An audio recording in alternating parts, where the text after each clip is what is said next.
अस्सलाम वालेकुम स्टूडेंट्स, उम्मीद करता हूँ आप खैरियत से होंगे। जी स्टूडेंट, फाइनल ईयर जो SBA 2025-26 ग्रेड 8 का बेटा साइंस का गैस पेपर हम इसमें शेयर करेंगे।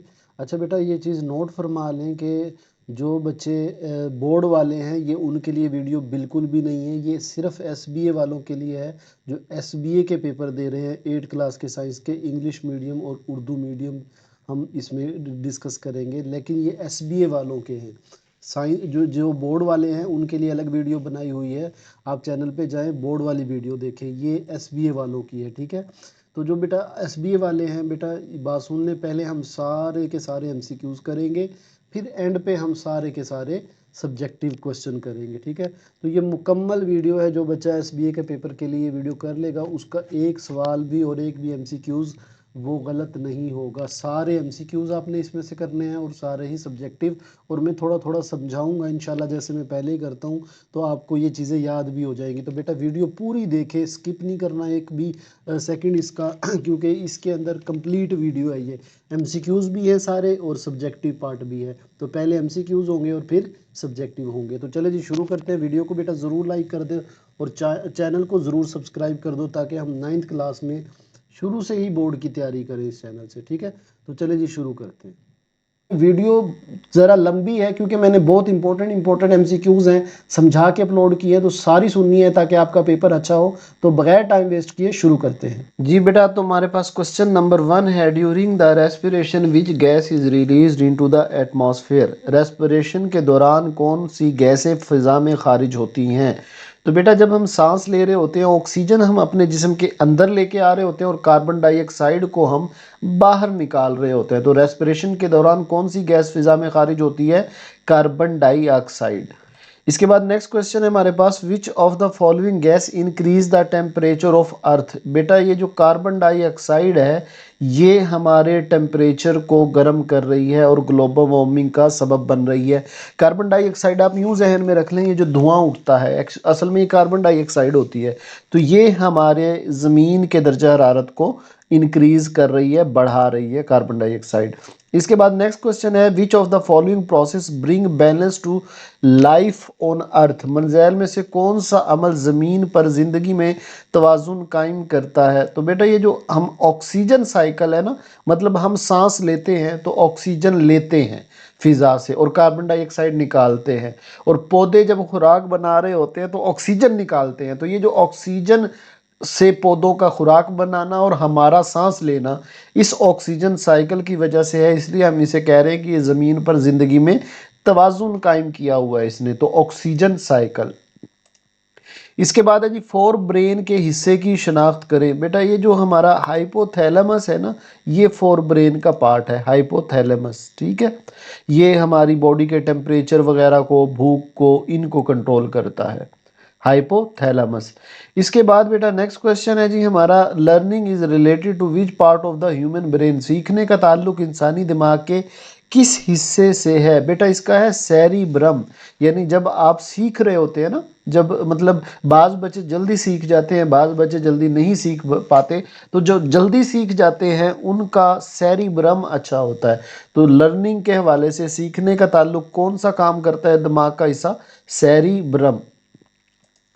इसके बाद बेटा नेक्स्ट है, which of the following activity is controlled by right hemisphere of the cerebrum. बेटा, सेरिब्रम के दो हिस्से हैं, एक राइट हेमिस्फेयर है और एक लेफ्ट हेमिस्फेयर है। जो दायां है यानी राइट है हेमिस्फेयर, उसका काम है क्रिएटिव चीज़ें सीखना। जैसे मैंने कोई ड्रामा लिख दिया, ये जैसे मैंने कोई मूवी लिख दी, जैसे मैंने कुछ सोच लिया, कोई क्रिएटिव चीज़, ठीक है। यानी ये जो तख्लीकी सलाहियत है, क्रिएटिव चीज़ है, ये हमारे दिमाग के सेरिब्रम के राइट दाएं हिस्से ने, हेमिस्फेयर ने करना होता है, ठीक है। इसके बाद है, variation helps organism to adopt to their environment by increasing the. Variations को डैश को बढ़ा के ऑर्गेनिज्म को अपने माहौल के मुताबिक ढालने में मदद देती है।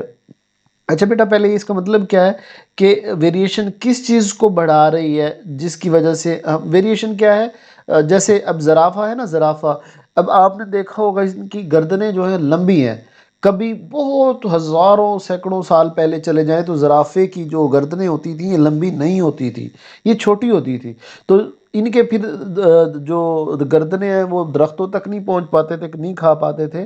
तो आहिस्ता आहिस्ता इनके गर्दनों में वेरिएशन आई, तब्दीली आई और इनकी गर्दनें आहिस्ता आहिस्ता बढ़ती गई। अब जिन ज़राफ़ों की गर्दनें नहीं बढ़ी वो जो है सरवाइव नहीं कर सके, वो बका उन्हें नहीं मिली, वो ज़िंदा नहीं रहे।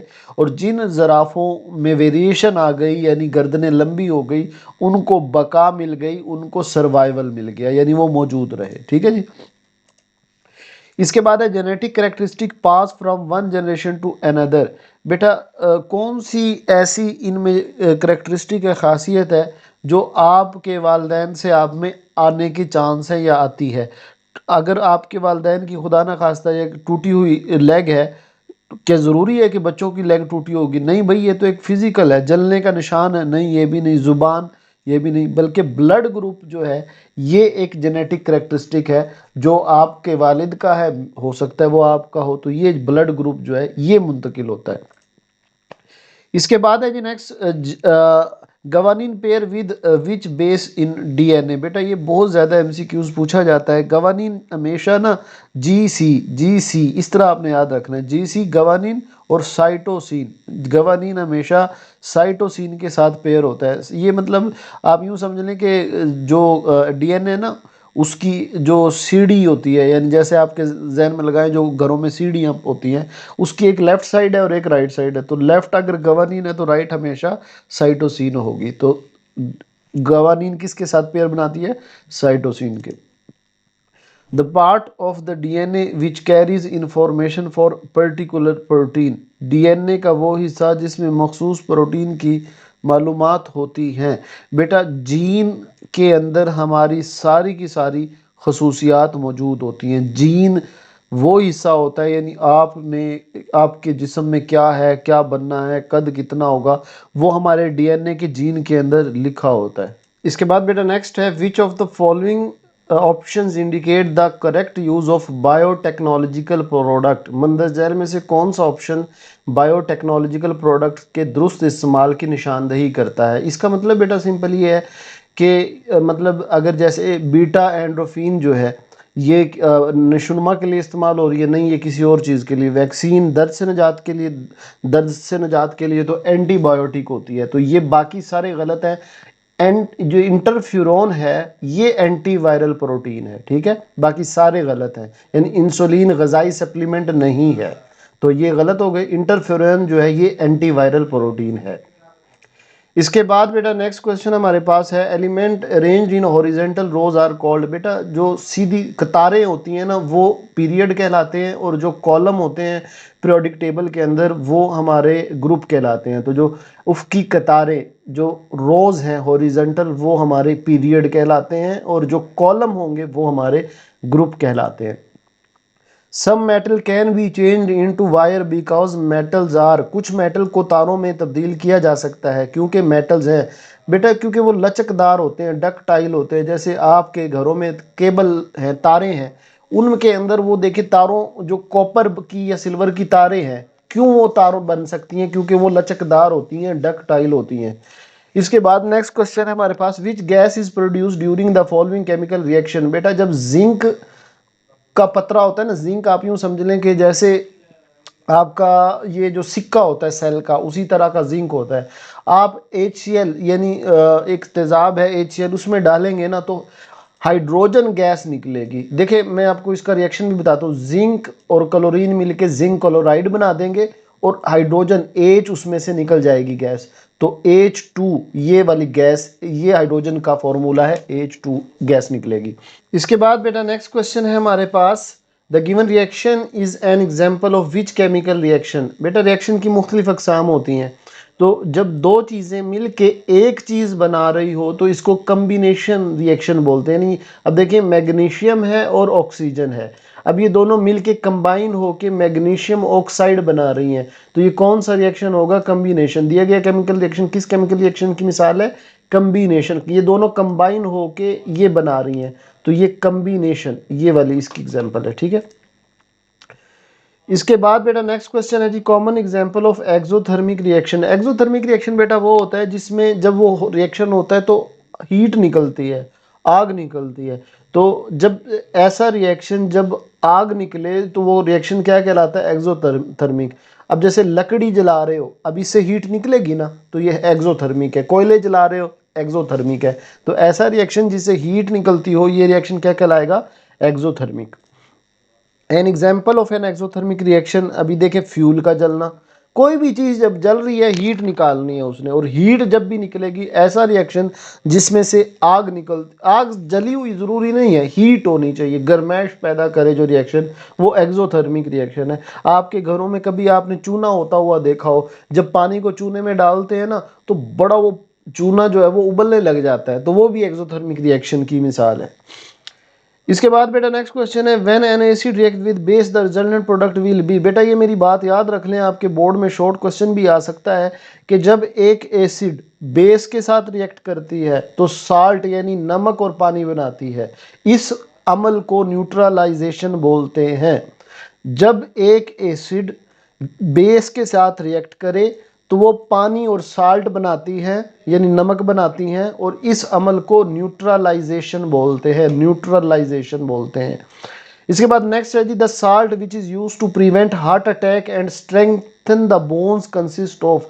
बेटा आप ना इसी से याद रखो, बोन को स्ट्रेंथ कौन सी चीज करती है, आपने भी सुनी होगी, वो कौन सी चीज है जो हार्ट अटैक और हड्डियों को मजबूत बनाने के लिए इस्तेमाल होने वाले साल्ट होते हैं, उनमें कौन सी चीज होती है? देखिए हड्डियों के लिए क्या चीज अच्छी होती है? कैल्शियम। ठीक है, वो आपने सुना नहीं है? ये जो चेहरे पे उदासी, आंखों में नमी है, कुछ नहीं हुआ, दूध पिया करो, बस कैल्शियम की कमी है। तो कैल्शियम की कमी होती है तो आपकी हड्डियां कमजोर होती हैं, तो इससे आपने याद रखना है। इसके बाद है the SI unit of pressure. Pressure P से आपने बेटा याद रखना है, पी से, P for pressure, P for pascal. ठीक है, प्रेशर का जो एसआई यूनिट होता है वो पास्कल होता है। इसके बाद which of the following object will exert the most pressure on a surface if the same force is applied. बेटा इसकी सिंपल सी बात है, आप एक चौड़ा लकड़ी का तख्ता ले रहे हो और एक फोर्स लगाए, फिर एक पतली सुई, एक चीनी का पत्थर और एक धात, मतलब मैं आपकी बॉडी पे क्या करता हूँ, एक मेटल की प्लेट रख के चुभोता हूँ उसको, तो आप कहेंगे ये क्या मजाक है, लेकिन उस उतनी ही फोर्स से एक मैं पतली सुई चुभाऊंगा तो वो आपको बहुत ज़्यादा चुभेगी। क्यों? क्योंकि सुई का एरिया जो है वो बहुत कम होता है, जितना कम एरिया होता है उतना ज़्यादा फोर्स लगती है। तो ये याद रखना है आपने। ठीक है, इसके बाद नेक्स्ट क्वेश्चन है जी हमारे पास, इसको जस्ट, हाँ, a solid object is place in water, if it float what can you say about it density compare to water. Simple सी बात है कि एक ठोस चीज को जब हम पानी में रखते हैं, अगर वो तैरने लग जाते हैं तो हम क्या कहेंगे उसकी डेंसिटी के बारे में? भाई सीधी सी बात है, हम कहेंगे इसकी डेंसिटी पानी से कम है। मतलब आप क्या करते हैं, एक लकड़ी का तख्ता लेते हैं और पानी में डाल देते हैं, अब वो तैरने लग जाती है। तो मैं कहता हूं कि ये क्यों तैरने लग गई है? क्योंकि इस लकड़ी के तख्ते की डेंसिटी पानी से कम है, इसलिए तैर रही है। अब एक पत्थर में पानी के अंदर डालता हूं, पत्थर वो नीचे डूब जाता है, मैं कहता हूं क्यों डूब गया है? क्योंकि उस पत्थर की डेंसिटी पानी से की डेंसिटी से ज्यादा है। तो जिसकी डेंसिटी पानी से कम होगी वो तैरेगी, जिसकी ज्यादा होगी वो डूबेगी। इसके बाद बेटा नेक्स्ट क्वेश्चन है, विच colour of light bend the most when passing through a prism. बेटा जब भी प्रिज्म से गुजरते वक्त रोशनी का कौन सा रंग सबसे ज्यादा मुड़ता है? देखें ऐसा कलर जिसकी वेवलेंथ जो है ना बेटा सबसे कम होगी, वो सबसे ज़्यादा जो है वो उसका रंग ज़्यादा, यानी उस कलर की लाइट जो है वो ज़्यादा बेंड होगी, मुड़ेगी। यानी इनमें आप देखें सबसे कम वेवलेंथ किसकी होगी? ये हमारे सॉरी ये वॉयलेट कलर की। ठीक है, वॉयलेट कलर जो बनफशी कलर होता है, इसकी वेवलेंथ सबसे कम है। तो जिसकी वेवलेंथ सबसे कम होगी वो सबसे ज़्यादा बेंड होगा, मुड़ेगा। ठीक है, इसके बाद है व्हेन वी ड्राइव, जब हम ड्राइविंग कर रहे होते हैं तो which property of light enable us to see in the side mirror. बेटा जब हम ड्राइविंग कर रहे हैं और साइड मिरर से हम जो गाड़ी का साइड पे शीशा लगा होता है, तो हम किस रोशनी की कौन सी खासियत का इस्तेमाल कर रहे होते हैं, किस खासियत की वजह से देख रहे होते हैं। देखें असल में क्या हो रहा होता है, वो जो पीछे वाली चीज़ है वो आपके शीशे पे रिफ्लेक्ट हो रही है, रिफ्लेक्शन की खासियत की वजह से हम पीछे देख सकते हैं। इसके बाद है when light passes from air into glass of water then it will, जब बेटा पानी से गुजरता है ना, जब रोशनी हवा से पानी के गिलास में जाएगी तो डैश होती है। देखिए हवा से रोशनी आई और पानी के गिलास में गई, हवा था और पानी था, तो ये फेज चेंज हुआ, मीडियम चेंज हुआ। तो जब मीडियम चेंज होता है, एक मीडियम से दूसरे में जाती है तो वो बेंड हो जाती है, और इस अमल को हम रिफ्रैक्शन कहते हैं। क्या कहते हैं? रिफ्रैक्शन। रिफ्लेक्ट है बाउंस बैक हो जाना, गुजर जाना, रिफ्रैक्ट। इसके बाद नेक्स्ट क्वेश्चन है जी, instrument use for measuring voltage. बेटा वोल्टेज को मापने के लिए, पैमाइश के लिए कौन सा आला है? नाम से ही पता चल रहा है वोल्ट मीटर होगा, और कौन सा होगा। इसके बाद नेक्स्ट है जी, to produce an electromagnetic effect the best material to use as a core in the coil. Electromagnetism के मजहर के लिए कॉइल के अंदर कोर के तौर पर इस्तेमाल करने के लिए बेहतरीन मटेरियल। बेटा जब हमें इलेक्ट्रोमैग्नेट बनाना होता है ना, तो हमें इनमें से कौन सा ऐसा चीज़ है जिसके ज़रिए हम इलेक्ट्रोमैग्नेट बनाएंगे? देखिए कार्बन, ग्लास, प्लास्टिक, ये ऐसी चीज़ें जो मैग्नेट पे कोई भी मैग्नेट का काम नहीं करेंगी। आयरन जो है ये हमारा सॉफ्ट मेटल होता है, ये काम करेगी। ठीक है, तो ये देखें हमें पता भी चल रहा है तीनों एक जैसी सी चीज़ें हैं, लेकिन ये अलग है। इसके बाद what happen to the current flow when resistance increase an electric current. बेटा जब हम जब इलेक्ट्रिक सर्किट में रेजिस्टेंस बढ़ाएंगे तो करंट का बहाव क्या होगा? रेजिस्टेंस अब बेटा क्या होती है? रेजिस्टेंस होती है रुकावट को। करंट में जो रुकावट होती है उसको हम रेजिस्टेंस बोलते हैं। तो रुकावट बढ़ा दोगे तो करंट तो कम हो जाएगा, डेफिनेटली तो वो कम हो जाएगा करंट। ठीक है, which of the following device is use to convert AC to DC। बेटा रेक्टिफायर, ये जो रेक्टिफायर है ना, इसका काम ही यही है कि ये एक AC करंट को DC करंट में तब्दील करता है। ठीक है, रेक्टिफायर याद रखना, रेक्टिफायर एक ऐसा डिवाइस है जो AC को DC में कन्वर्ट करता है। इसके बाद if you want to make bioplastic which material would you see. अगर आप बायोप्लास्टिक बनाना चाहते हैं तो आपको आप कौन सा मटीरियल इस्तेमाल करेंगे? बेटा ये ना जो चैप्टर 11 है उसका MCQs है कि हमें बायोप्लास्टिक बनाने के लिए ग्लाइस्ट्रोल और स्टार्च यानी निशास्ते की ज़रूरत होती है। बायोप्लास्टिक बनाने के लिए हमें किस चीज़ की ज़रूरत होती है? ग्लाइस्ट्रोल और स्टार्च यानी निशास्ते की ज़रूरत होती है। इसके बाद नेक्स्ट क्वेश्चन है, what is the name of the galaxy that occur in our solar system. हमारी जो गैलेक्सी हमारा जो सोलर सिस्टम है, यानी हम जो हैं कौन सी गैलेक्सी में रहते हैं? बेटा नाम याद रखना, मिल्की वे गैलेक्सी है हमारी। ठीक है, कौन सी गैलेक्सी है? मिल्की वे गैलेक्सी में हम रहते हैं। इसके बाद नेक्स्ट क्वेश्चन है बेटा, what is the first stage of stars life cycle called. जो पहला स्टेज होता है सितारों की ज़िंदगी का, जो सितारों की ज़िंदगी का पहला मरला होता है उसको बेटा प्रो स्टार बोलते हैं, यानी अभी वो स्टार नहीं होता, प्रो स्टार स्टेज कहते हैं पहले स्टेज को। ठीक है जी।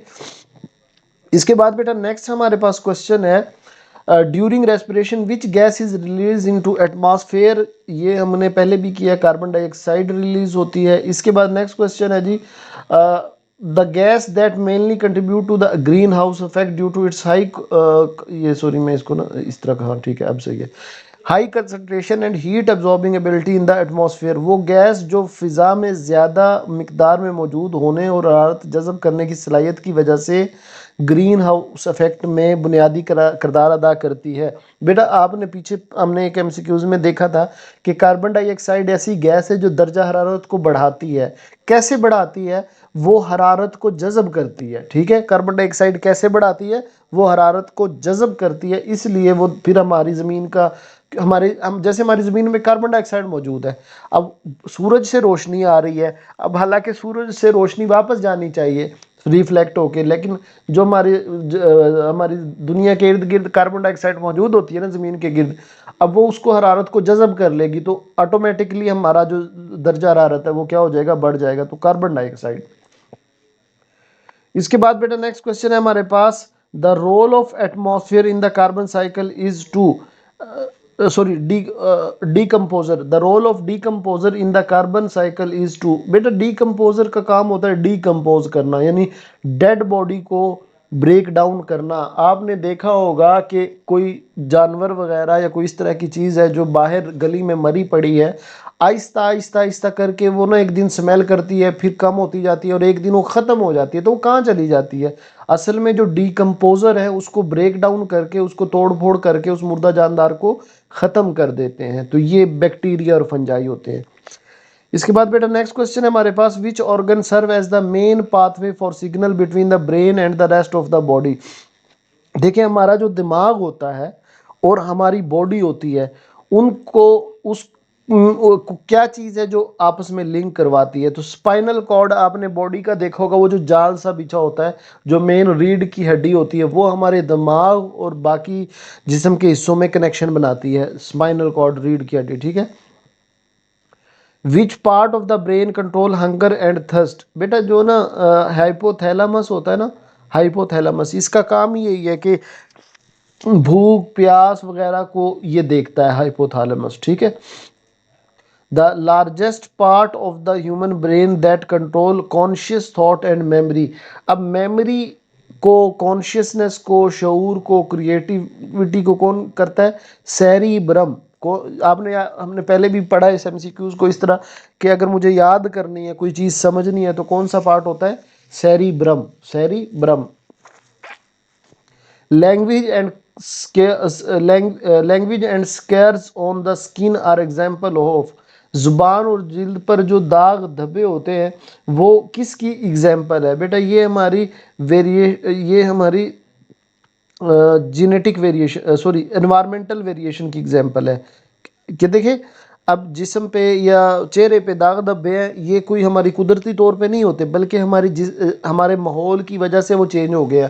मसला आप गर्म इलाकों में, धूल मिट्टी वाले इलाकों में रहेंगे ना, तो आपका रंग जो है मध्यम पड़ जाएगा, दाग धब्बे पड़ जाएंगे। और आप किसी ठंडे इलाके में जहाँ गर्दो गुबार नहीं, वहाँ शिफ्ट होंगे, तो आपका फेस साफ होना शुरू हो जाएगा। अब ये एक तब्दीली है, वेरिएशन है। तो ये कौन सी तब्दीली है, किस वजह से हो रही है? इन्वायरमेंट की वजह से। तो ये इन्वायरमेंटल वेरिएशन होगी। इसके बाद है genetic characteristic pass from one generation to another. बेटा ये हमने पहले भी देखा कि ब्लड ग्रुप जो है ये एक से दूसरे में ट्रांसफर होता है। इसके बाद है विच whom does the cytosine nucleotide bond in the structure of DNA. DNA की साख्त में साइटोसिन न्यूक्लियोटाइड किसके साथ बॉन्ड बनाता है? जीसी वाला लफ्ज आपको याद है? ये देखिए जुमला कितना मुश्किल बोला है, बात इतनी है कि सॉरी साइटोसिन किसके साथ होता है? गवानीन के साथ। तो जीसी बेटा आपने याद रखना, ठीक है। यानी जीसी यानी साइटोसिन का पूछे किसके साथ? गवानीन के साथ। गवानीन किसके साथ होता है? साइटोसिन। बस ये बात आपने याद रखनी है। What is the structure that hold two sister chromatid together? बेटा वो कौन सा अमल है जिसके जरिए क्रोमेटिड आपस में जुड़े होते हैं? तो सेंट्रोमेयर। ये जो सेंट्रोमेयर वो प्रोसेस है, वो साख्त है जो दो सिस्टर क्रोमेटिड को आपस में जोड़ी रखती है। आपने देखा होगा डीएनए की क्रोमोसोम्स की वो दो इस तरह धागा नुमा है, तो उनको जो जोड़ने वाली चीज़ है उसको हम सेंट्रोमेयर बोलते हैं, ठीक है, centromere. Which of the following option indicate the correct use of biotechnological product? इनमें कौन सी चीज़ है जो बायो प्रोडक्ट, वो हम पहले भी देख चुके हैं, इंटरफेरॉन एंटीवायरल जो है ये प्रोटीन है। इसके बाद in which group of periodic table noble gases are present? Noble gases periodic table के किस ग्रुप में पाई जाती हैं? बेटा जो आखिरी ग्रुप होता है ना, 18वां ग्रुप होता है, नोबल गैसेज वहाँ पाई जाती हैं। इसके बाद नेक्स्ट क्वेश्चन है some metal can be change into wires because they are ductile, यानी वो लचकदार, सॉरी चमकदार नहीं, लचकदार होते हैं। इसके बाद है what can be change to balance chemical equation? केमियाई मसवात को मुतवाजन करने के लिए क्या तब्दील किया जा सकता है? उनके हम कोफिशिएंट चेंज करते हैं, वो जो यानी 2C जो लेफ्ट साइड पे नंबर दिए होते हैं उनको कोफिशिएंट बोलते हैं, वो तब्दील हम करते हैं, तब बैलेंस होती है। Which of the following is an example of combustion? मंजैल में से कंबस्चन की मिसाल कौन सी है? कंबस्चन कहते हैं बेटा जलने का अमल। तो इनमें लिखा ही हुआ है साफ, लकड़ी का जलना जो है, बर्निंग, ये कंबस्चन है। इसके बाद नेक्स्ट है जी, respiration is an example of dash dash reaction. तो जो रेस्पिरेशन है, ये जब हम सांस ले रहे होते हैं तो हम क्या कर रहे होते हैं, ये एक्सोथर्मिक रिएक्शन है, यानी आप किसी न किसी हद तक एनर्जी बाहर निकाल रहे होते हैं। आप देखें, हाथ रखें अपने, सांस लें तो हल्की सी गर्माइश होती है, तो ऐसा रिएक्शन जिससे हीट निकले वो एक्सोथर्मिक रिएक्शन कहलाएगा। इसके बाद बेटा नेक्स्ट क्वेश्चन है, N example of an exothermic reaction. तो एक्सोथर्मिक रिएक्शन की मिसाल फ्यूल का जलना, ये पहले भी हमने देखा है। When an acid react with base the resultant product will be पानी और साल्ट। इसके बाद है, usually dash acid is used as a dehydrating agent. आमतौर पर कौन सा एसिड है जो डिहाइड्रेटिंग एजेंट के तौर पे इस्तेमाल किया जाता है? बेटा नमी से बचने के लिए H2SO4 यानी सल्फ्यूरिक एसिड यूज होता है, डिहाइड्रेटिंग एजेंट सल्फ्यूरिक एसिड, ठीक है। SI unit of pressure, P for pressure, P for pascal. इसके बाद नेक्स्ट है, pressure is the force acting normally on her unit.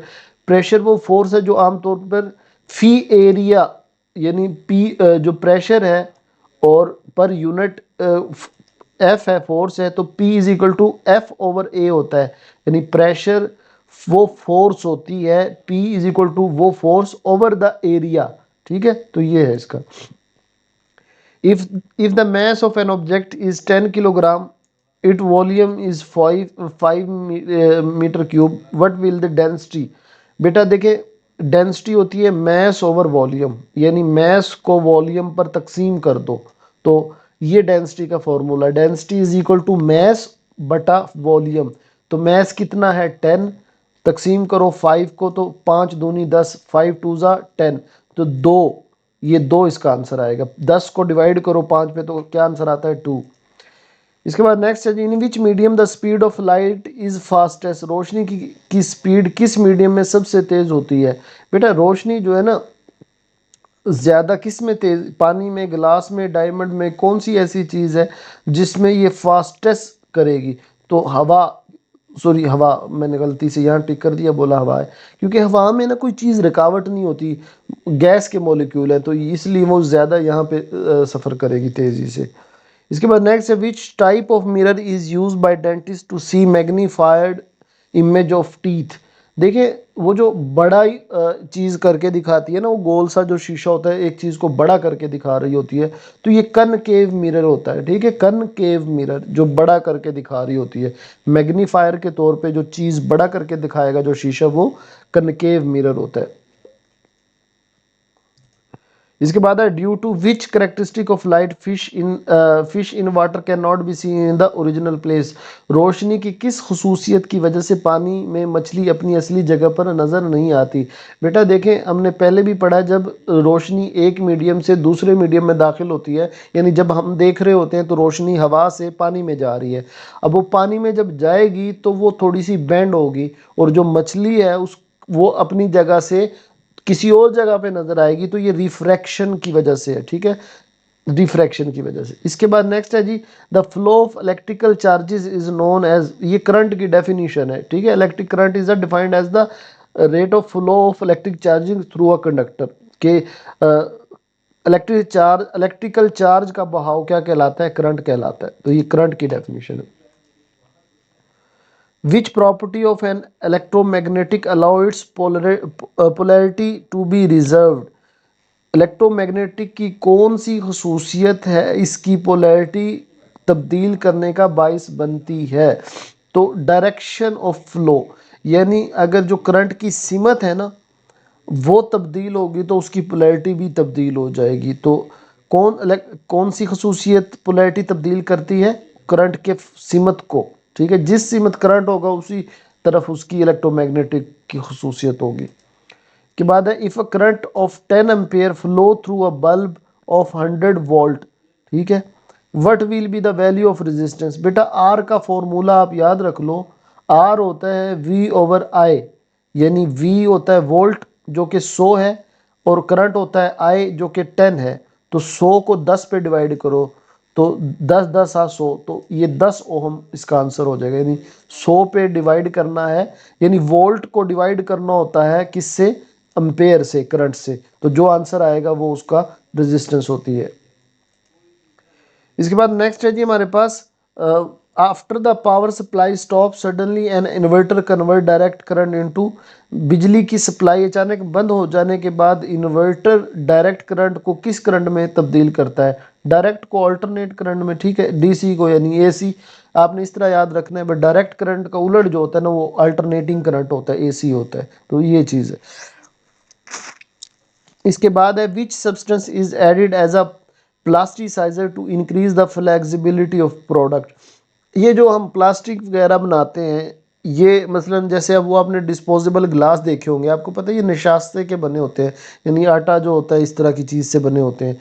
तो फिर इनको इस तरह लचकदार कौन सी चीज़ बनाती है? उसके लिए बेटा हम प्लास्टिसाइज़र यानी ग्लिसरीन होती है, वो उसको मुलायम और लचकदार करती है। तो ये इसको प्लास्टिसाइज़र बोलते हैं। प्लास्टिसाइज़र क्या करता है? उन चीज़ों को लचकदार बना देता है। इसके बाद है which of the following galaxies look like flattened ball. जेल में से कौन सी गैलेक्सी जो है वो चपटी गेंदों की तरह नजर आती हैं? तो एलिप्टिकल जो गैलेक्सीज हैं, इससे इसका नाम भी यही है। तो ये वाली गैलेक्सीज एक प्लेट की तरह, चपटी बॉल की तरह नजर आएंगी। इसके बाद है जी what will the sun become after it exhaust it hydrogen fuel. सूरज अपना हाइड्रोजन ख़त्म करने के बाद क्या बन जाएगा? बेटा जब ना सूरज जो है ना यानी क्या होगा कि अपनी उसकी हाइड्रोजन ख़त्म हो जाएगी और वो जल के ख़त्म हो जाएगा ना, तो वो एक सुर्ख जाइंट, सुर्ख रंग का एक बड़ा देव है, कल वो चीज़ जली हुई चीज़ जैसे ख़त्म हो रही है वो बन जाएगी। इसके बाद है जी हमारे पास which two process are responsible for releasing carbon dioxide into the atmosphere. कौन से कार्बन डाइऑक्साइड को फिजा में खारिज करने के लिए कौन से दो अवामिल जिम्मेदार है? मतलब किसकी वजह से कार्बन डाइऑक्साइड जो है वो फिजा में खारिज होकर आलूदगी फैला रही है? बेटा हमने पढ़ा था जब हम सांस लेते हैं तब भी कार्बन डाइऑक्साइड निकलती है, और जब कोई चीज़ जलती है वो जो धुआं होता है वो भी कार्बन डाइऑक्साइड ही होती है। तो रेस्पिरेशन और कंबस्चन, ठीक है, ये कंबस्चन लफ्ज़ है कम, ठीक है। इसके बाद है नेक्स्ट क्वेश्चन जी, which of the following gas increase the temperature of earth. Carbon dioxide ये ज़मीन का दर्जा हरारत बढ़ाती है। Which of the following process bring balance to life on earth. ये भी हमने किया हुआ है। ऑक्सीजन साइकिल जो है ये अमल ज़मीन पर ज़िंदगी में तवाज़ुन कायम करता है। इसके बाद है which part of the body act as effector. बेटा देखिए हमने वो जो हमारी जैसे जिल्द है, ठीक है, ये रिसेप्टर होती है। मतलब मेरा उंगली पे मेरा उंगली लगी है किसी गर्म चीज़ के ऊपर, तो मेरी उंगली जो है इसने ये गर्म चीज़ ली है, तो ये रिसेप्टर है, ठीक है। अब ये मैसेज गया मेरे दिमाग के पास, अब दिमाग ने इफेक्टर को कहना कि पीछे हटाओ, मेरे शोल्डर को कहा कि पीछे हट जाओ, तो ये फिर जो पीछे हटेगा ये हमारा क्या होगा? इफेक्टर होगा। तो मेरा मसल जो है, मसल और ग्लैंड जो है, इन्होंने मेरे हाथ पीछे किया, मेरे मसल ने हाथ पीछे किया, तो ये इफेक्टर होगा, ठीक है। इसके बाद है जी learning is related to which part of the human brain. सीखने का ताल्लुक ये हमने पहले भी किया सेरिब्रम, आर से लर्निंग, सेरिब्रम नॉट ब्लम, ठीक है, सेरिब्रम। ये सीखने का ताल्लुक इंसानी दिमाग के इस हिस्से से है, सेरिब्रम से है। इसके बाद है जी आर्टिस्टिक्स एबिलिटी और belong to which part of the brain. फनकाराना सलाहियतें हैं, सोचने की, तख्लीकी, ये सारी की सारी बेटा हमारी किस में होती है? दाएं हेमिस्फेयर यानी राइट हेमिस्फेयर में होती हैं। यानी मेरा दिमाग अगर उसका दायां हिस्सा अच्छा है, हेमिस्फेयर अच्छा है, तो मैं अच्छी सोच रखूँगा, मेरी क्रिएटिविटी, तख्लीक की जो सलाहियतें वो ज़्यादा होंगी। इसके बाद है जी variation help organism to adapt to their environment by increasing the, ये हमने पहले भी किया कि वेरिएशन को बढ़ा के ऑर्गेनिज्म को अपने माहौल के मुताबिक ढालने में मदद करती हैं, बका के मौके बढ़ा के, चांसेस ऑफ सर्वाइवल। इसके बाद है जी set of instruction present in the form of biological code is called. बेटा अब ये जो आपकी ना ये जीन की डेफिनेशन पड़ी हुई है, ठीक है। जीन्स क्या हैं? ये हिदायत का वो मजमूआ है जो बायोलॉजिकल कोड की शक्ल में पाया जाता है। इन जीन्स में हमारी सारी खसूसियात मौजूद होती है, हमारा कद कितना होगा, हमारा कलर क्या होगा। तो ये जीन असल में हिदायत का वो मजमूआ है जो बायोलॉजिकल कोड की शक्ल में पाया जाता है। इसके बाद है जी with whom does the cytosine. अब बस ये साइटोसिन जो है ये किसके साथ बॉन्ड बनाती है, किसके साथ जुड़ी होती है? तो साइटोसिन GC गावानिन के साथ।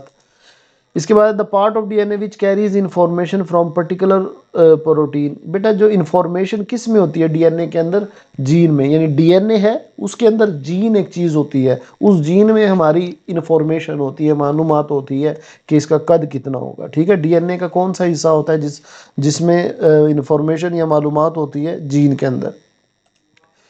विच biological product help diabetic patient. अब डायबिटिक जो है कौन सा बायोलॉजिकल प्रोडक्ट है जो ज़ियाबेत, यानी ये डायबिटिक या ज़ियाबेत का मतलब शुगर के मरीजों के लिए, आपको खुद ही पता होगा शुगर के मरीजों को क्या लगती है, इंसुलिन लगती है। ठीक है, ये जो डायबिटीज़ जो होते हैं ज़ियाबेत यानी शुगर के मरीजों को इंसुलिन लगती है। इसके बाद है बेटा जो एलिमेंट्स अरेंज इन हॉरिजेंटल रो जो होती है ना, उसकी कतारें, वो पीरियड कहलाती हैं, और जो कॉलम होते हैं वो ग्रुप होते हैं। इसके बाद है जी due to which property of metal they are used in making railway tracks and ships. Metal की किस खुसूसियात की वजह से ये रेलवे ट्रैक्स और बहरी जहाज बनाने में इस्तेमाल होते हैं।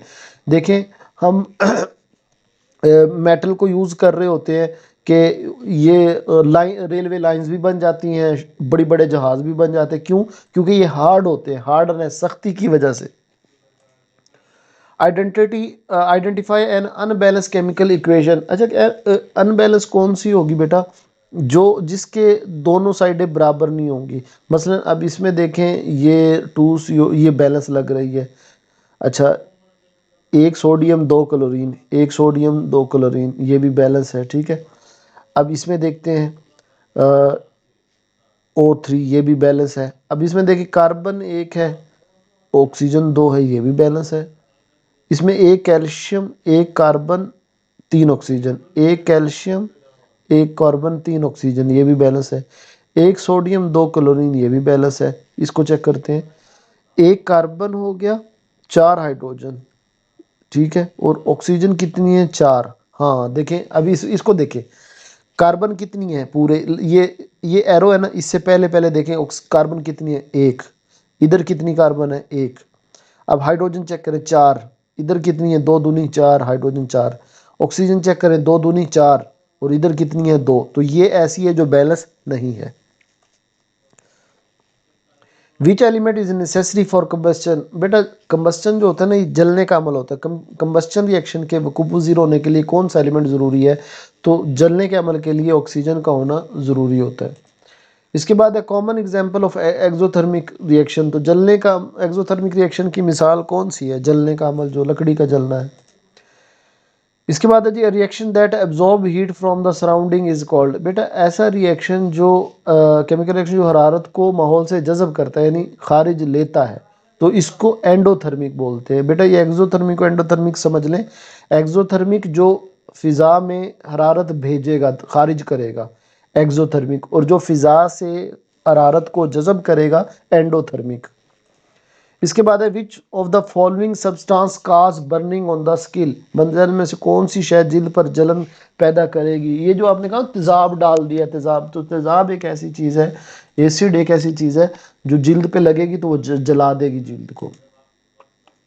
When carbon dioxide gas is passed through lime water, it turns milky due to। जब कार्बन डाइऑक्साइड गैस चूने के पानी से गुजारते हैं तो वो दूधियापन की वजह, दूधियापन उसमें आ जाता है। तो वो किस वजह से आता है, कैल्शियम कार्बोनेट की वजह से। वो उसमें ना, कि वो उसमें कैल्शियम जो होता है, ये चूना होता है, और कार्बन को जब गुजारेंगे ना कैल्शियम से, तो कैल्शियम कार्बोनेट बन जाएगा, तो इस वजह से दूधियापन आ जाएगा। दैट्स सही यूनिट ऑफ प्रेशर। प्रेशर का यूनिट पी से पास्कल, मैंने पहले भी बताया। If the pressure on surface increase while force remain constant, what happen to the surface area। अगर किसी सतह पर प्रेशर बढ़ा दिया जाए जबकि फोर्स मुस्तकिल रहे, तो देखिए जब प्रेशर बढ़ा रहे हैं और जबकि फोर्स मुस्तकिल रहे, तो क्या होगा, इन्वर्सली हो, तो वो कम हो जाएगा। ठीक है, अगर किसी सतह पर प्रेशर हम बढ़ा रहे हैं, फोर्स मुस्तकिल है, तो रकबा क्या होगा, कम होगा। A block has a mass of 12 kilogram and volume 4 cubic metre, what will be the density. देखिए बेटा मैंने पहले भी बताया, अगर वज़न कितना है 12 किलोग्राम और वॉल्यूम कितना है 4 क्यूबिक, तो वज़न यानी मास डिवाइडेड बाय वॉल्यूम, मास जो होगा और वॉल्यूम को डिवाइड करना है, तो 12 को 4 पे तकसीम करें तो 4 तिया 12, तो 3 होगा इसका आंसर। इसके बाद नेक्स्ट क्वेश्चन बेटा हमारे पास, which colour of the light bend the most when passing through a prism, prism से गुजरते वक्त किस रोशनी का रंग सबसे ज्यादा मुड़ता है। देखिए जिसकी वेवलेंथ कम होगी, और बनफशी रंग जो है जो वायलेट कलर है इसकी वेवलेंथ कम होती है, तो ये ज्यादा बेंड होगी, मुड़ेगी। When we drive, which property of light enable to see in the side mirror, रोशनी की किस खासियत की वजह से हम ड्राइविंग के दौरान साइड मिरर में देख सकते हैं, वो रिफ्लेक्शन की वजह, रिफ्लेक्ट हो रही होती है, ठीक है।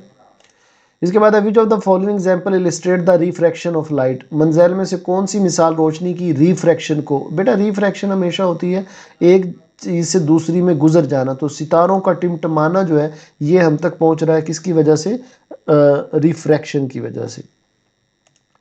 इसके बाद है instrument which is use to measure current, current नाप के लिए, बेटा जो करंट नापने के लिए जो जो हमारे पास आला होता है ना, इसको एम मीटर बोलते हैं। वो जो आपने देखा होगा एम मीटर, कहाँ ये पड़ा हुआ है, वो जब एक छोटा सा डब्बा लेके आते हैं, जब आपको इलेक्ट्रिशियन बुलाते हैं ना, रेड कलर का प्लास टाइप का, उसमें से तार में वो लगा रहे होते हैं, तो वो एम मीटर होता है।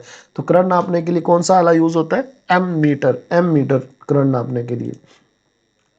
विच is the effect of increasing the number of coil on the electromagnetic strength, कि अगर हम नंबर ऑफ कॉइल जो है वो बढ़ा देंगे तो उसकी इलेक्ट्रोमैग्नेटिक भी बढ़ जाएगी, यानी जितनी कॉइल बढ़ाएंगे उतनी इलेक्ट्रोमैग्नेटिक बढ़ जाएगी, ठीक है।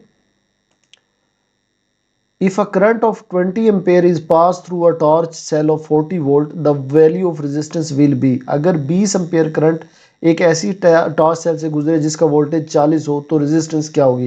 बेटा हमने रेजिस्टेंस का पहले भी फॉर्मूला मैंने आपको बताया कि रेजिस्टेंस किसके बराबर होता है, कि वॉल्यूम वोल्ट जितने भी हैं 40 डिवाइडेड बाय करंट ए आई, यानी वी ओवर आई होता है, तो 40 को तकसीम करना है 20 पे, वोल्टेज ऊपर रखना है और एम्पेयर करंट है वो नीचे रखना है, जितना भी हो वोल्ट ऊपर रखो और करंट नीचे रखो, तो 40 को तकसीम करो 20 से, तो 2 जवाब आ जाएगा, 2 ओम आंसर आ जाएगा।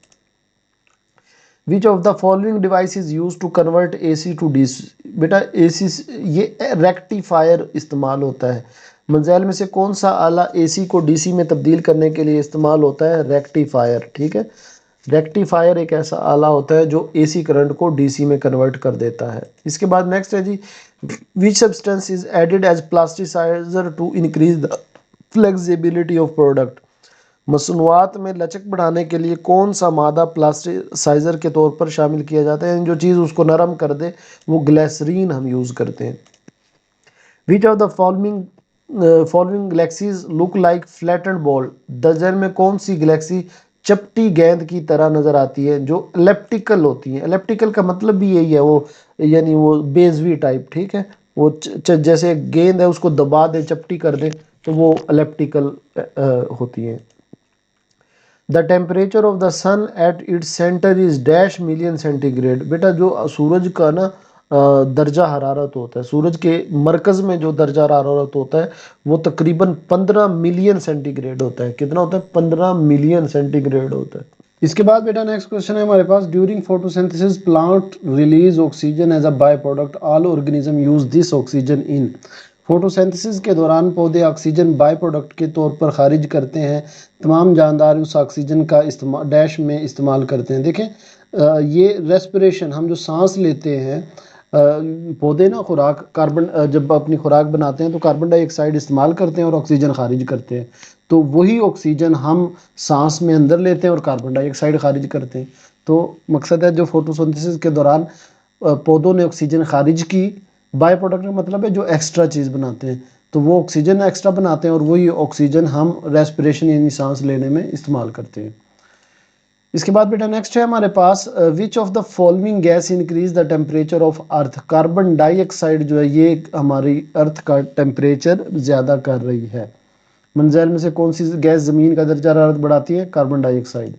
इसके बाद है which of the following component is essential for maintaining balance in an ecological system, मंजैल में से कौन सा जुज़्व माहौलियाती निज़ाम में तवाज़ुन बरकरार रखने के लिए ज़रूरी है, तो ये बेटा ऑक्सीजन जो है ये बहुत ज़रूरी है, क्योंकि ये ऑक्सीजन सांस लेने के लिए हमें भी चाहिए, पौधों को भी चाहिए, हर एक को चाहिए। Which organ serves as the main pathway for signal between the brain and the rest of the body, बेटा कौन सा ऑर्गन है जो दिमाग और बाकी तमाम जिस्म के तमाम इस जिस्म के बाकी दरमियान सिग्नल के लिए अहम रास्ते के तौर पर काम करता है। बेटा मैंने पहले भी बताया था कि जो स्पाइनल कॉर्ड है, हमारा जो दिमाग है और जिस्म के बाकी सारे हिस्से हैं वो स्पाइनल कॉर्ड के ज़रिए जुड़े होते हैं। The main function of the brain is to, दिमाग का जो बुनियादी काम है, जो बेटा जो दिमाग का जिस्मानी सरगर्मियों को काबू करना है। हर चीज़ जो हो रही है, यानी मैं अगर बात कर रहा हूँ, मैं हाथ चला रहा हूँ, मैं पाँव चला रहा हूँ, जिस्मानी सरगर्मियों जितनी भी कर रहा हूँ, इनको काबू कंट्रोल कौन करता है? ब्रेन करता है। ठीक है। Artistic ability belong to which part of the brain, फनकाराना सलाहियतों का ताल्लुक दिमाग के किस हिस्से से? ये हमने पहले भी किया, राइट हेमिस्फेयर, दायां हेमिस्फेयर। ठीक है। A B blood group is an example of dash variation, जो ए बी ब्लड ग्रुप है ये किसकी वेरिएशन की एग्जाम्पल है?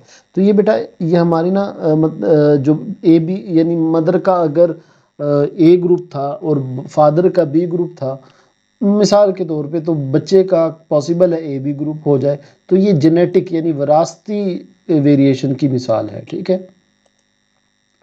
What type of adaptation involve change in physical traits, किस किस्म की मुवाफ़क़त जिस्मानी खसूसियात में तब्दीलियों से मुतल्लिक होती है? तो जो साख्ती यानी स्ट्रक्चरल खसूसियात हैं ये हमारी तब्दील हो सकती हैं। इसके बाद है the building block of DNA are, DNA किससे मिलके बना होता है? डीएनए जो डीएनए ये एक पॉलीमर है जो कि न्यूक्लियोटाइड, जो जीसी हमने पढ़े थे, ए बी एडेनोसिन गवानीन, ठीक है, साइटोसिन, ये न्यूक्लियोटाइड कहलाते हैं। तो डीएनए इनसे मिलके बना होता है। ठीक है। तो डीएनए के बिल्डिंग ब्लॉक क्या है? Nucleotide. The part of DNA which carry information for particular protein, ये बेटा हमने पहले भी बात की थी कि डीएनए के वो हिस्सा जिसमें मखसूस प्रोटीन की मालूमात होती है ये जीन कहलाते हैं। ठीक है।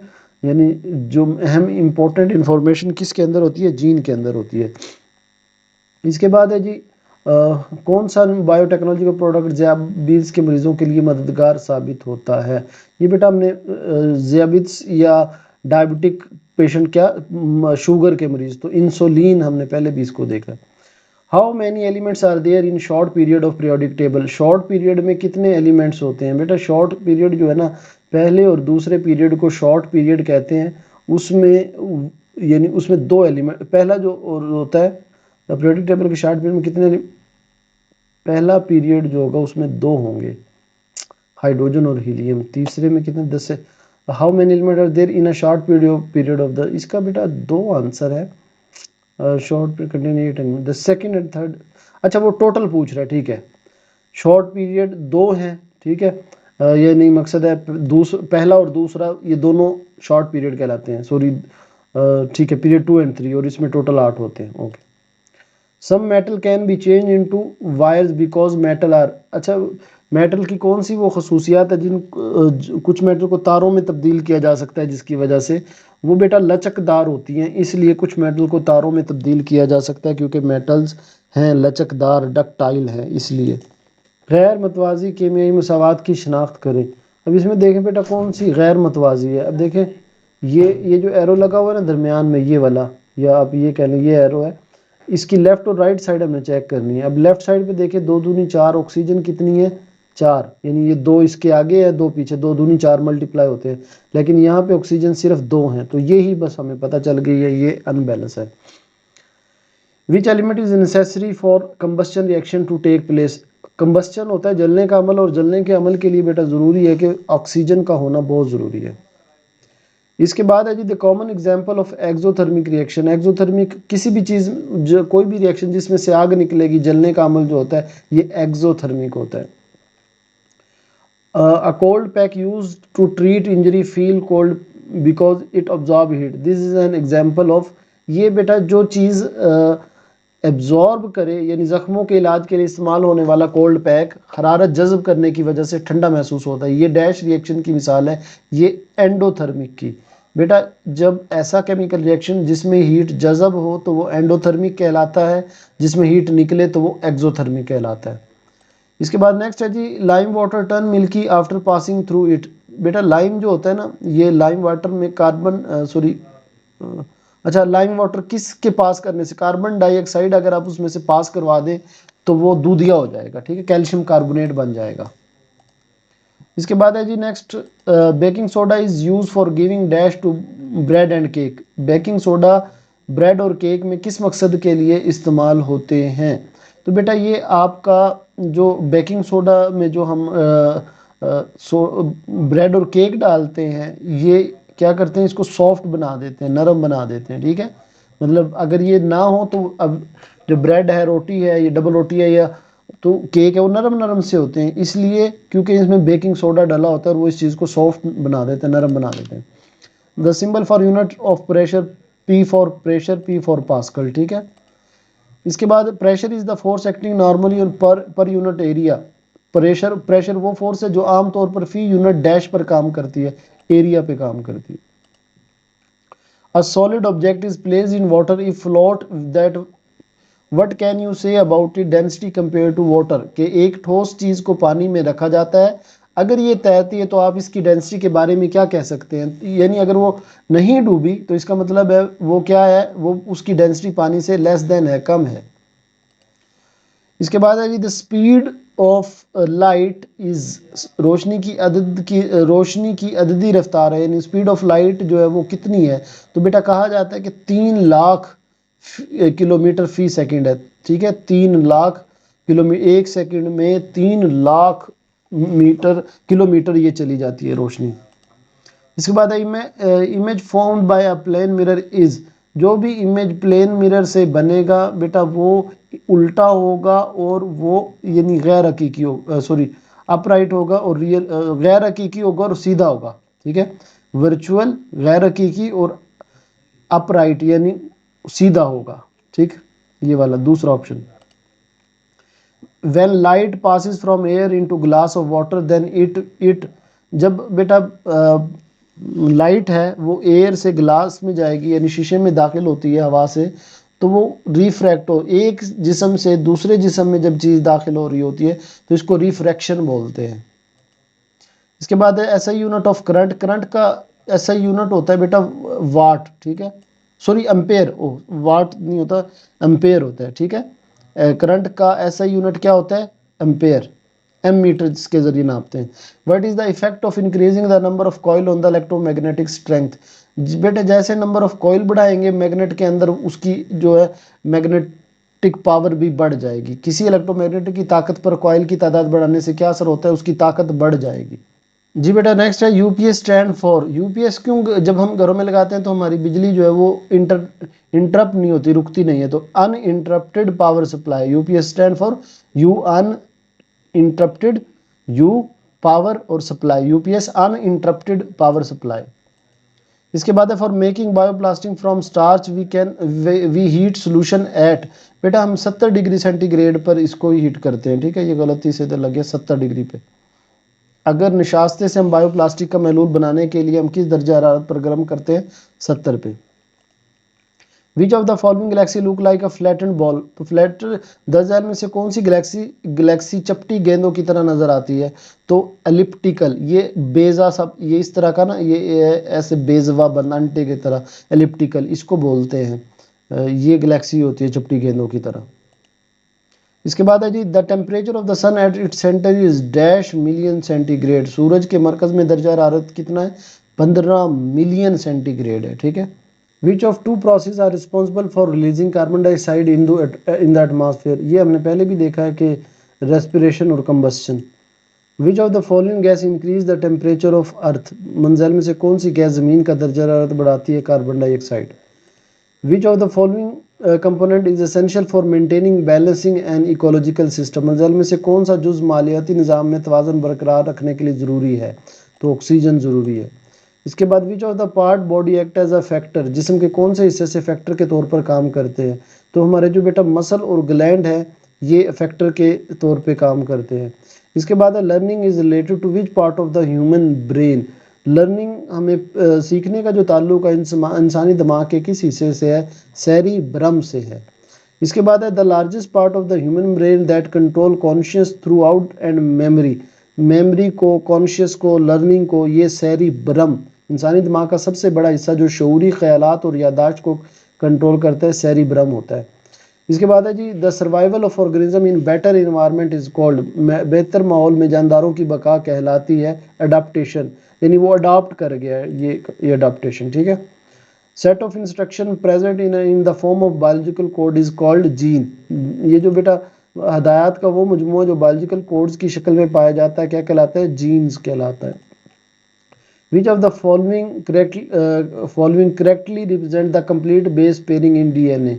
अच्छा बेटा जो कंप्लीट है ना हमारी इसमें डीएनए की जो तरतीब होती है, ये हमारी थायोन एडनिन जो है वो थायोनिन के साथ हो, और सी जी, ठीक है, ये वाली ए टी एडनिन थायोनिन के साथ होती है, और सी जी हमने जी सी या सी जी मैंने पहले भी बताया था साइटोसिन गवानिन के साथ होती है, तो ये याद रखना है।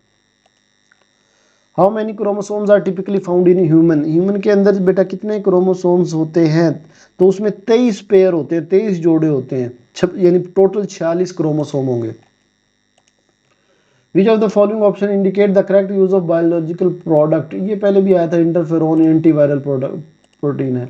Element are arranged in horizontal rows are called period कहलाते हैं ये। Due to which property of metal they are used in making railway track and ships, metal की किस खसूसियत की वजह से ये रेलवे ट्रैक्स और बहरी जहाज बनाने में इस्तेमाल होते हैं, तो ये इनकी सख्ती की वजह से इस्तेमाल होते हैं। What can be change to balance a chemical equation, जब हम कीमियाई मसवात को मतवाजन करने के लिए क्या तब्दील करते हैं, उसका कोफिशिएंट तब्दील करते हैं। Which element is necessary for combustion reaction to take place, combustion reaction के वकूफ़ ज़रूर होने के लिए कौन सा एलिमेंट ज़रूरी होता है, बेटा ये ऑक्सीजन ज़रूरी होता है जलने के अमल के लिए। Common example of exothermic reaction is, exothermic reaction की एक आम मिसाल है लकड़ी का जलना।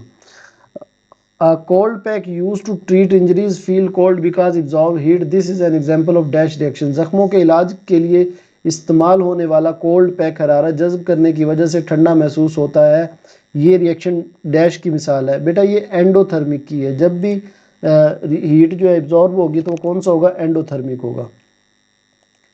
इसके बाद है जी lime water turn milky after passing dash through it, lime water dash में से गुजारने के बाद दूधिया हो जाता है, कार्बन डाइऑक्साइड से गुजारने के बाद वो दूधिया हो जाता है। The salt which is use to prevent heart attack and strengthen the bones consist of, heart attack और हड्डियों को मजबूत बनाने के लिए कौन सा सॉल्ट इस्तेमाल होता है, तो कैल्शियम यूज होता है।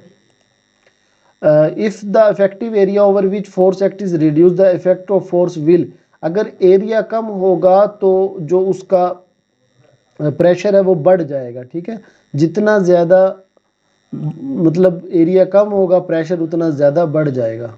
Pressure is the force acting normally on per unit area, यानी प्रेशर वो फोर्स है जो आमतौर पर फी यूनिट एरिया पर काम करती है, रकबे पे काम करती है।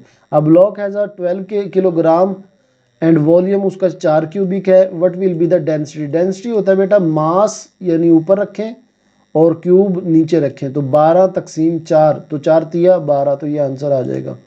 In which medium the speed of light is fastest, सबसे ज़्यादा स्पीड जो है हवा की रोशनी की किस में होगी, हवा के अंदर होगी।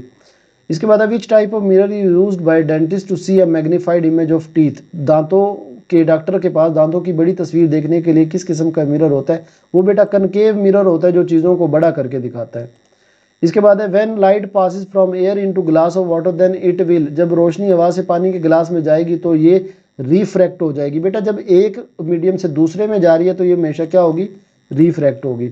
Instrument which is use to measure current, current ampere को नापने के लिए एम मीटर होता है, ठीक है, क्या होता है, M metre.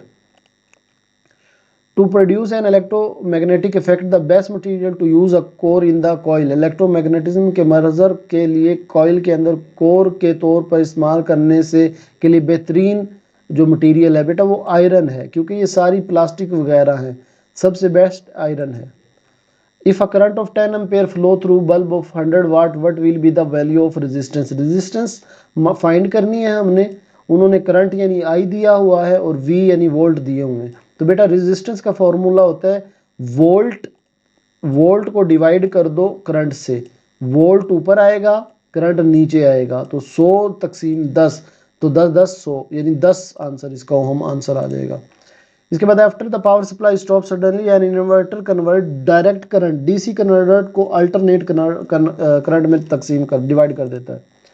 If you wanted to make bioplastic which material would you use, अगर बायोप्लास्टिक बनाना चाहते हैं तो हमें ग्लिसरॉल और स्टार्च की ज़रूरत होगी। Which of the following galaxies look like flatted elliptical, what will be the sun become after it exhausted its hydrogen fuel, जब सूरज अपना हाइड्रोजन ईंधन खत्म करने के बाद क्या बन जाएगा, ये सुर्ख जाइंट बन जाएगा, रेड जाइंट बन जाएगा। इसके बाद है बेटा हमारा during respiration which gas is released into the atmosphere, respiration के दौरान कौन सी गैस फिजा में खारिज होती है, तो हम पहले भी कर चुके हैं, कार्बन डाइऑक्साइड होती है। Which human activity is direct cause of global warming, कौन सी इंसानी सरगर्मी ग्लोबल वार्मिंग की बराह रास्त वजह है, तो दरख्त हम जो जंगलात का कटाव कर रहे हैं इसकी वजह से भी ग्लोबल वार्मिंग हो रही है, क्योंकि जंगलात हीट को एब्जॉर्ब करते हैं। The role of decomposer in the carbon cycle is to, carbon cycle में डीकम्पोजर का क्या किरदार होता है, बेटा ये मुर्दा जानदारों को तोड़ फोड़ कर ख़त्म कर देते हैं चीज़ों को। Which part of the body act as a effector, जिस्म के कौन से हिस्से इफेक्टर के तौर पर काम करते हैं, तो मसल और ग्लैंड ये इफेक्टर के तौर पर काम करते हैं। इसके बाद which of the following system coordinate and control body activity, मंजर में से कौन सा सिस्टम जिस्म की सरगर्मियों को मरबूत और कंट्रोल करता है, तो ये हमारा जो नर्वस सिस्टम है ये हमारे तमाम की तमाम सरगर्मियों को कंट्रोल करता है, मरबूत रखता है, एक रबत के अंदर रखता है। Which of the following activities controlled by right hemisphere of the cerebrum, मंदरज झैल में से कौन सी सरगर्मी दिमाग के दाएं हेमिस्फेयर के ज़रिए कंट्रोल की जाती हैं, तो जो तख्लीकी सलाहियतें होती हैं, क्रिएटिव चीज़ें हो गई, तो आर्टिस्टिक वर्क है, इमेजिनेशन है, ये हमारी सेरिब्रम के ज़रिए कंट्रोल की जाती हैं। इसके बाद variation help organism to adapt to their environment by increasing, variation dash को बढ़ाकर जानदारों को अपने माहौल के मुताबिक ढालने में मदद करती हैं बका के मौके।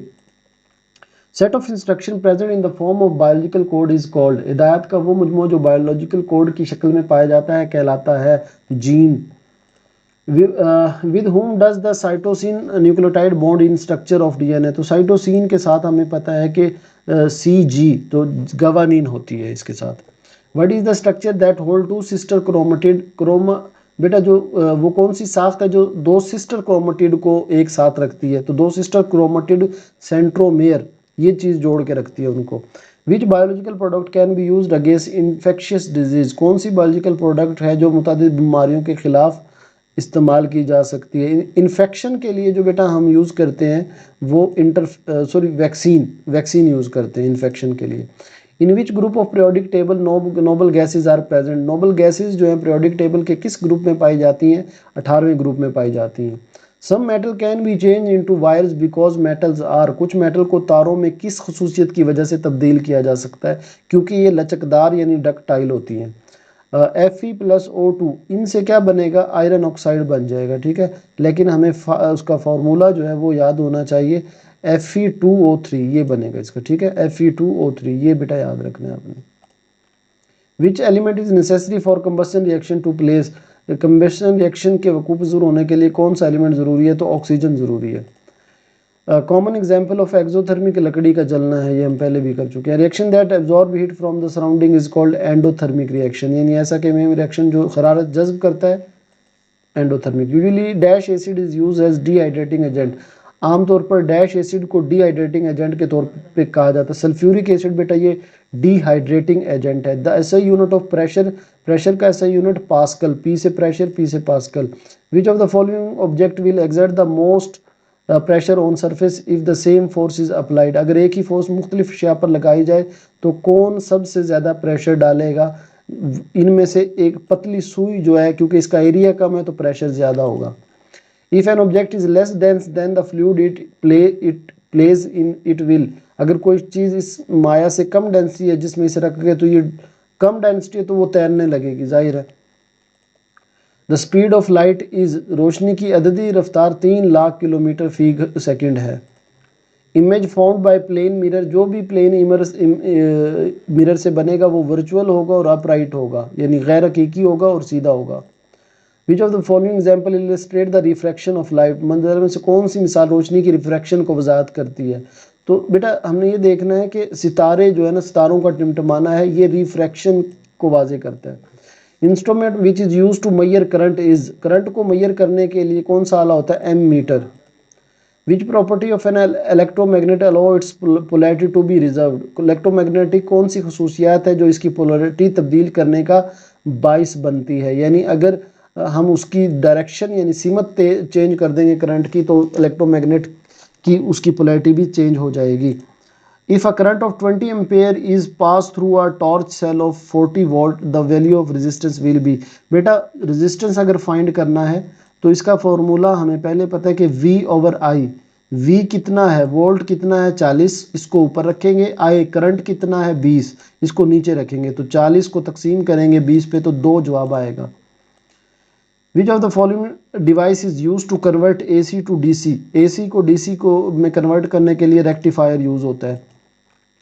If you want to make bioplastic which material would you use, हम बायोप्लास्टिक बनाना चाहते हैं तो हमें ग्लाइस्ट्रोल और स्टार्च की ज़रूरत पड़ती है। The star that are the 3 or more time bigger than sun are called, वो सितारे जो सूरज से 3 गुना या इससे ज़्यादा बड़े होते हैं कहलाते हैं। बेटा ऐसे सितारों को हम जो ऐसे सितारे मैसिव स्टार यानी मैसिव बड़े सितारे कहलाते हैं। What will be the sun become after it exhaust its hydrogen fuel, सूरज अपना हाइड्रोजन ईंधन ख़त्म करने के बाद क्या बन जाएगा, वो रेड जाइंट सुर्ख जाइंट बन जाएगा। बेटा ये हमारे MCQs थे, उम्मीद है आपको पसंद आए होंगे, समझ आई होगी।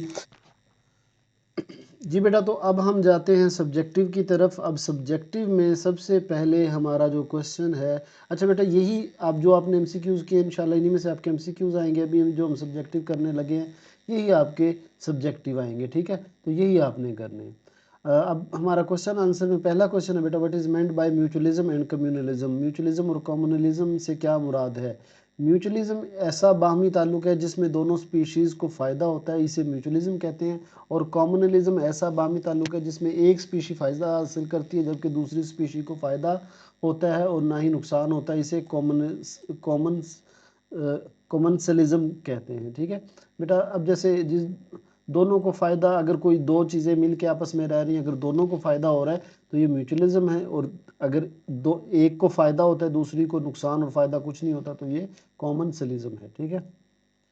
इसके बाद नेक्स्ट क्वेश्चन हमारे पास, दी गई फूड चेन में से दिए गए जानदारों के ट्रॉफिक लेवल लिखे, यानी घास घास का टिड्डा, मकड़ी, चूहा, सांप, ये दिया होगा तो हमारा आंसर जो होगा, पहले घास उसको वो प्रोड्यूसर है, फिर घास का टिड्डा वो हर्बीवोर है, और फिर चूहा वो सेकेंडरी कॉर्निवोर है, ठीक है। इसके बाद क्वेश्चन है, right two factor that disturbing the natural balance of ecosystem, कोई से दो ऐसे अवामिल के नाम लिखने जो इकोसिस्टम के कुदरती तवाज़ुन में बगाड़ पैदा कर रहे हैं। तो एक इकोसिस्टम में नई स्पीशी का मुतारफ़ करवाया जाना, और दूसरा शिकार, और तीसरा हिजरत। तो ये तीन चीज़ें हैं जो इकोसिस्टम में बिगाड़ पैदा कर रही हैं। इसके बाद नेक्स्ट क्वेश्चन है 3 नंबर का, ग्लोबल वार्मिंग पर असर होने वाले कोई से तीन अवामिल लिखे। ग्लोबल वार्मिंग पे कौन से तीन चीज़ें असरअंदाज होती हैं। एक फोसिल फ्यूल्स का जलना, यानी जो हम आग धुआं वगैरह जलाते हैं, गाड़ियों का धुआं, जंगलात की कटाई और ज़्यादा आबादी, ये तीन चीज़ें असरअंदाज होती हैं। इसके बाद नेक्स्ट क्वेश्चन है, आलूदगी को कम करने के लिए कोई से 5 तरीके तजवीज़ करें। तो पहला तरीका है जी, ठोस फुजला को खुली जगह पर नहीं फेंकना चाहिए। दूसरा है पब्लिक ट्रांसपोर्ट इस्तेमाल की जाए। सल्फर और लेड से फ्री फ्यूल का इस्तेमाल करना चाहिए। फैक्ट्रियों को आबादी वाले इलाकों में से दूर शिफ्ट कर देना चाहिए। गाड़ियों के इंजनों को मुनासिब तरीके से ट्यून किया जाना चाहिए। और क्लोरोफ्लोरोकार्बन यानी CFC से फ्री मसनूआत हासिल किया जाना चाहिए। तो ये 5 तरीके हैं, 6 हैं, 5 कर लें। इसके बाद है, दी गई फूड चेन को प्रोड्यूसर, उल्लू, सेकेंडरी कार्निवोर और प्रोड्यूसर और कार्निवोर के दरमियान ट्रॉफिक लेवल पाने वाले जानदारों के नाम लिखें। तो देखिए बेटा, सबसे पहले घास से उल्लू तक जाना है हमने। तो सबसे पहले प्रोड्यूसर घास है, फिर घास का टिड्डा है, फिर चूहा है, और फिर उल्लू है।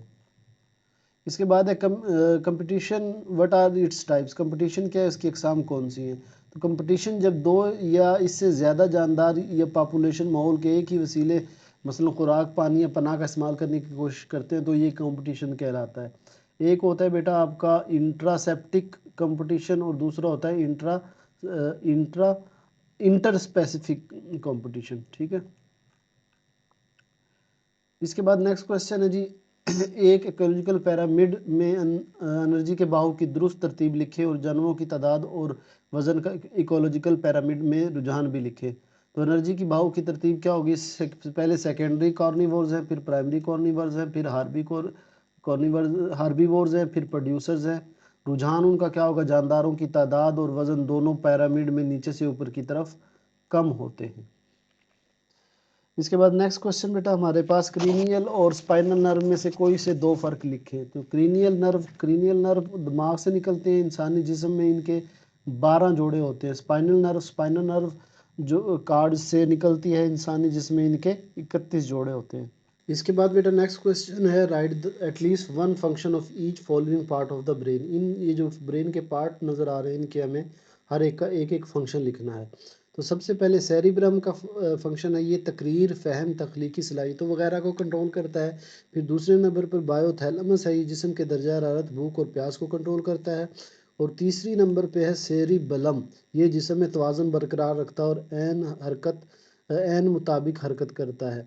फिर इसके बाद पोन्स है, पोन्स बेटा नींद, निगलने, तवाज़ुन वगैरह को कंट्रोल करता है।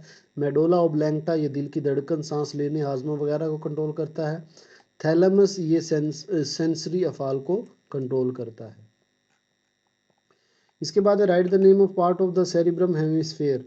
मंजैल अफ़ाल को कंट्रोल करने वाले से सेरिब्रल हेमिस्फेयर के हिस्सों के नाम लिखें। अब किस किस के लिखने हैं? पहले हमें अर्थमेटिक, तख्लीकी सलाहियत, फ़नकाराना सलाहियत और तकरीर। तो अर्थमेटिक के लिए हमारा बायां स्फेयर काम करता है, तख्लीकी सलाहियत के लिए दायां हेमिस्फेयर काम करता है, फ़नकाराना सलाहियत के लिए भी दायां करता है, तकरीर और बातचीत के लिए बायां हेमिस्फेयर काम करता है हमारे दिमाग का। इसके बाद बेटा नेक्स्ट क्वेश्चन है, दिमाग के इस हिस्से का नाम लिखें जो मंजैल सरगर्मियों को कंट्रोल करता है। यानी प्यास आपकी लग रही है, नींद आ रही है, दरख्त पर चढ़ना है, निगलने का अमल है, इनको कौन कंट्रोल करता है? तो प्यास का लगना हाइपोथैलेमस का काम है, नींद पोन्स को कंट्रोल करता है, दरख्त पर चढ़ना सेरिब्रम करता है और निगलने का अमल पोन्स करता है। हाइंड ब्रेन के कोई से दो हिस्सों के नाम लिखे। तो सेरिबेलम, पोन्स और मेडोला ओब्लैंगटा। पेरिफेरल नर्वस सिस्टम के हिस्सों के नाम लिखे। तो पेरिफेरल नर्वस सिस्टम के जो मेन दो हिस्से हैं, दिमाग और स्पाइनल कार्ड। इसके बाद है सेंसरी न्यूरॉन्स, मोटर न्यूरॉन्स और इंटर न्यूरॉन्स के अफ़ाल लिखने हैं हमने। तो सेंसरी न्यूरॉन्स जो हैं इनका क्या काम है, नर्व सेंस ऑर्गन्स जैसे कान, नाक, जिल्द, ज़ुबान वगैरह से nerve impulse central nervous system तक लेके जाती है। जबकि मोटर न्यूरॉन्स जो है नर्व इम्पल्स को सेंट्रल नर्वस सिस्टम से इफेक्टर यानी मसल ग्लैंड तक ले जाती है और ये हिस्से रद्द अमल ज़ाहिर करते हैं। इंटर न्यूरॉन्स जो है सेंसरी और मोटर न्यूरॉन्स के दरमियान राब्ते का काम है। इसके बाद बेटा नेक्स्ट क्वेश्चन हमारे पास है, न्यूरॉन की तारीफ करें और इसके कोई से तीन हिस्सों के नाम लिखें। तो न्यूरॉन नर्वस सिस्टम की साख्ती और फ़ालियाती इकाई है जो कि इलेक्ट्रोकेमिकल वेव्स की शक्ल में पैगाम भेजते हैं। न्यूरॉन के हिस्से cell body, axon, dendrites, axon के टर्मिनल एंड साइटोप्लाज्म न्यूक्लियस, ये इनके हिस्से हो गए। इसके बाद बेटा नेक्स्ट है, कोवलेंट बॉन्ड की अकसाम के नाम लिखें। तो कोवलेंट बॉन्ड के ना तीन हिस्से हैं, तीन ही अकसाम है, single, double, triple. Covalent bond वहीं से उठा लेना है 3 नंबर का। इसके बाद दी गई मसावात को मुतवाज़न करना है। बेटा मुतवाज़न में आपने कुछ भी नहीं करना, बस mg से पहले 2 लगा देना है दोनों साइडों पे, ये इस तरह, और 2MO लिख देना है। इसके बाद कोई से 4 आयनिक कंपाउंड के नाम लिखें। तो इन ये 8 दिए हुए हैं, आप कोई से भी 4 रख लें। एक नमक घरों में पड़ा होता है, सोडियम क्लोराइड है, फिर इनमें से कोई भी जो भी आपको 4 सही लगे वो कर लें। इसके बाद law of conservation of mass क्या कहता है? Law of conservation of mass कहता है कि केमिकल रिएक्शन, जब भी केमिकल रिएक्शन होता है तो इसके दौरान मादा ना तो नया पैदा होता है और ना ही कोई पहले वाला फना हो जाता है, ख़त्म होता है, बल्कि एक शक्ल से दूसरी शक्ल में तब्दील होता है। इसके बाद अमोनियम हाइड्रोक्साइड की कोई से 4 इस्तेमाल लिखें। बेटा ये 4 लिखे हुए हैं आप, इनमें से ये चावल के चारों ही करने हैं 4 नंबर का। इसके बाद नाइट्रिक एसिड के कोई से 4 इस्तेमाल हैं, ये 4 इस्तेमाल लिखे हुए हैं आप, इनके चारों याद करोगे, 4 नंबर का क्वेश्चन है। फिर है जी, केमिकल रिएक्शन की तारीफ़ करें। ऐसे रिएक्शन जिसमें मुख्तलिफ अशिया में मौजूद एटम खुद को तरतीब देकर नई अशिया बना देते हैं, केमिकल रिएक्शन कहलाते हैं। एंडोथर्मिक रिएक्शन के कोई से 2 इस्तेमाल, ये अब एंडोथर्मिक रिएक्शन के 2 इस्तेमाल हो गए। स्फेरिकल मिरर की तारीफ़ करें। एक ऐसा मिरर है जिसकी शक्ल स्फेरिकल सतह से कटे हुए टुकड़े की तरह होती है। कनकेव और कन्वेक्स मिरर के दरमियान 3 फ़र्क लिखें। तो ये 4 लिखे हुए हैं आपने, कोई से 3 लिख लेने हैं। रोज़मर्रा ज़िंदगी में स्फेरिकल मिरर्स के कोई से 4 इस्तेमाल लिखें। तो ये भी, हाँ ये तो हैं 4, तो चारों ही आपने करने हैं, बल्कि 5 लिखे हुए हैं आप, कोई से 4 कर सकते हैं, छोड़ सकते हैं इनमें। रोशनी की ट्रांसमिशन से क्या मुराद है? ये बेटा इसका आंसर ये वो हो गया, ठीक है। इसके बाद है मुख्तलिफ मीडियम में सिर्फ रिफ्रैक्शन कैसे वाक़या होती है, मिसाल के साथ वजाहत करें। ये इसका बेटा आंसर हो गया, ये इंग्लिश मीडियम का। इसके बाद रोशनी के किस मज़र की वजह से हमें अशिया मुख्तलिफ रंगों की नज़र आती है, बेटा 6 नंबर का है ये हो गया। रिफ्लेक्शन के कवानीन, अब ये कवानीन बेटा इसके आपके दोनों इसके याद होने चाहिए, 4 नंबर के हैं छोटे से। रोशनी की रिफ्लेक्शन और ट्रांसमिशन की तारीफ़ करें, तो ये बेटा डेफिनेशन हो गई। सितारों के चमकने में रिफ्रैक्शन का क्या किरदार है, तो ये रिफ्रैक्शन में सितारों का किरदार, ये उर्दू मीडियम और ये हमारा इंग्लिश मीडियम। लफ्ज़ गैलेक्सी का क्या मतलब है, गैलेक्सीज़ की मुख्तलिफ 4 अक़साम कौन कौन सी हैं, स्पायरल गैलेक्सी, बेज़वी गैलेक्सी, जेली फिश गैलेक्सी और बेकायदा शक्ल की गैलेक्सी। एक सितारे की ज़िंदगी के 4 मराहल के नाम, प्रोटोस्टार बनता है, फिर वो चमकता हुआ सितारा, फिर सुर्ख जाइंट और फिर डवार्फ स्टार। सितारों की क्लासिफिकेशन जिनकी खसूसियात की बिना पर की जाती है, इनके नाम लिखें। तो सितारों की क्लासिफिकेशन उसके साइज़, मास, चमक, रंग, टेम्परेचर और उम्र के लिहाज से की जाती है उनकी क्लासिफिकेशन। स्पाइरल और बेज़वी गैलेक्सीज़ के दरमियान फ़र्क लिखें, तो ये बेटा स्पाइरल और बेज़वी के फ़र्क हो गया। इसके बाद है मिनरल फॉसिल्स, फ्यूल्स और पानी के ज़खायर को तलाश करने में खलाई तहकीक के 3 फ़ायदे लिखें, तो ये 3 फ़ायदे हो गए। इसके बाद नेक्स्ट क्वेश्चन है जी, स्पेस प्रोब्स का इस्तेमाल करके खला से मालूमात कैसे इकट्ठी की जाती है, वजाहत करनी है जी। यहाँ से लेके यहाँ तक ये वजाहत हो गई, 5 नंबर का है। और ये हमारा सेकंड लास्ट है, सितारे की तारीफ़, ये सितारे की आधी लाइन की तारीफ़ है और 2 नंबर है। और ये हमारा न्यूट्रॉन, स्टार और पल्सर से क्या मुराद है, तीनों का डिफरेंस पूछा, 4 नंबर का है। और ये ब्लैक होल बनने की वजाहत करें, ये बेटा हमारा आखिरी सवाल है। तो ये बेटा सारे सब्जेक्टिव थे और एमसीक्यूज थे, जो बच्चे सारे कर लेगा उनका पेपर जो है वो बहुत बहुत अच्छा होगा। बेटा वीडियो को ज़रूर लाइक करें, चैनल को सब्सक्राइब करिएगा, अपना ख्याल रखिएगा, अल्लाह हाफिज़।